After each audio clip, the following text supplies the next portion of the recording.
Masih bersama saya dan Nurdin Halid dalam DBS To The Point.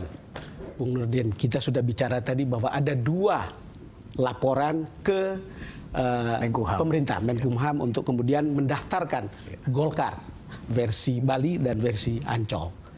Tanggapan Anda tentang kita tidak bisa melarang ada oknum partai yang punya ambisi, kemudian dia keluar melakukan suatu munas yang ilegal sama sekali. Kalau saya katakan itu abal-abal, Pak. Karena dari sisi ada 3 alasan. Yang pertama, tidak ada institusi dalam anggaran dasar yang beri mandat kepada dia. Yang kedua, nyata-nyata melanggar landasan rumah tangga karena tidak sesuai dengan mekanisme hierarki pengambilan keputusan.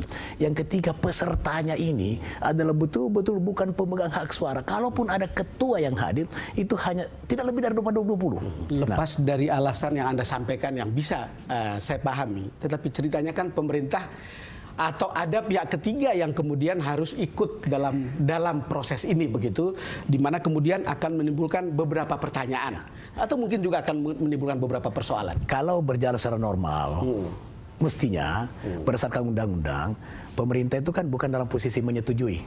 Pemerintah tidak dalam posisi menyetujui. Pemerintah posisi mengesahkan. Artinya, kalau dia verifikasi Munas Bali yang nyata-nyata secara anggaran dasar rumah tangga sudah sesuai betul, maka harusnya langsung disahkan. Sekalipun ada orang lain yang kita tidak tahu dari mana asal usulnya mendaftar, itu boleh-boleh saja. Betul itu, Bung Nurdin. Cuman bagi saya adalah pemerintah sekarang ini rasanya akan susah mengambil keputusan untuk mengatakan menerima yang mana.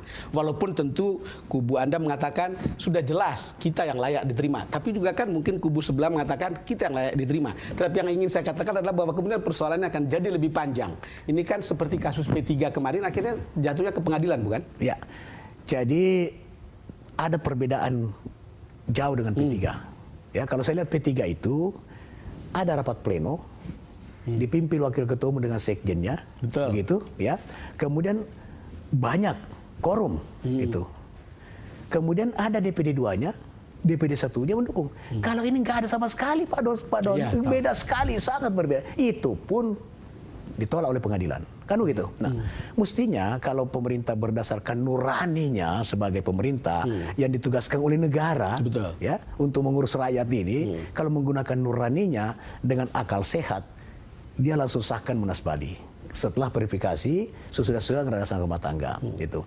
Tapi kemudian ada oknum ini sebetulnya kalau tidak backup oknum pemerintah itu sebetulnya mungkin tidak ada masalah. Itulah yang saya bilang tadi bahwa kemudian ini kan sudah pasti akan ada beberapa pihak lain kan, dan itu kemudian pertanyaannya adalah ini menjadi tidak sederhana untuk Golkar mana gitu. Dan itu kan ceritanya kan kalau bisa diselesaikan lewat pengadilan, dan itu kan perlu waktu lama juga. Tapi saya yakin bahwa Pak JK seorang senior, seorang negarawan, dan beliau itu adalah seorang tokoh yang kita kenal selalu menjembatani mediasi perdamaian.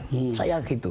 Jadi saya yakin bahwa Pak JK juga punya niat yang sangat baik untuk itu. Hanya orang-orang ini memanfaatkan salah. Kalau dia punya niat yang baik, mestinya kan sama juga dengan ARB dan kawan-kawan juga punya niat yang baik, mestinya kan, bukan? Sudah bertemu. Sudah berkali-kali Pak ARB ketemu Pak JK, Pak Akbar Tanjung ketemu Pak JK. Tapi memang ini si Agung Laksono ini, saya tahu persis ini senior saya. Dulu dia ketua umum AMPI di Jakarta, saya ketua Sulsel. Saya nggak tahu kenapa tiba-tiba berubah begitu. Birahi politiknya luar biasa, memaksakan kehendak.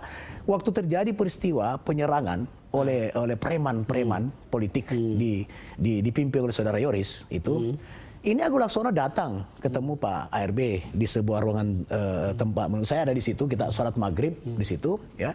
Kemudian dia memaksakan supaya Pak ARB jangan ikuti DPD 1. Tapi kan begini Pak Nurdin, ini juga ada reasonnya yang juga kita dengar, dan saya kan punya teman yang meliput di lapangan.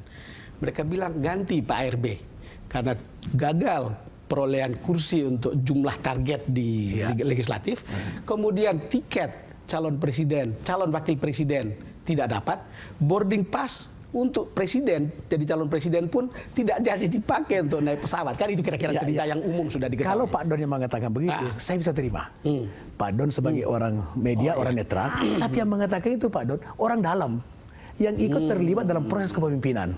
Misalnya yang mengatakan itu kan si Agung Laksono, Priyobodo Santoso, Agung Gunanjar, Yoris. Ini semua adalah kumpulan-kumpulan orang kecewa. Itu. Dan semua dalam lokomotif yang sama. Semua dalam lokomotif yang sama. Kok dia mengatakan gagal? Sementara di forum-forum resmi tidak pernah dia mengatakan gagal.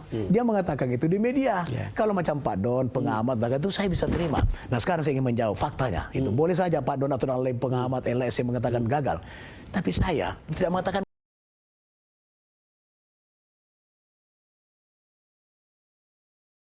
Kenapa Akbar Tanjung 21, sekian persen.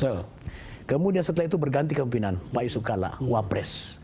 Ketua DPR adalah wakil ketua Partai Golkar bernama Agung Laksono. Itu untuk Pak Don tahu itu, ya. Kemudian kita ada beberapa menteri.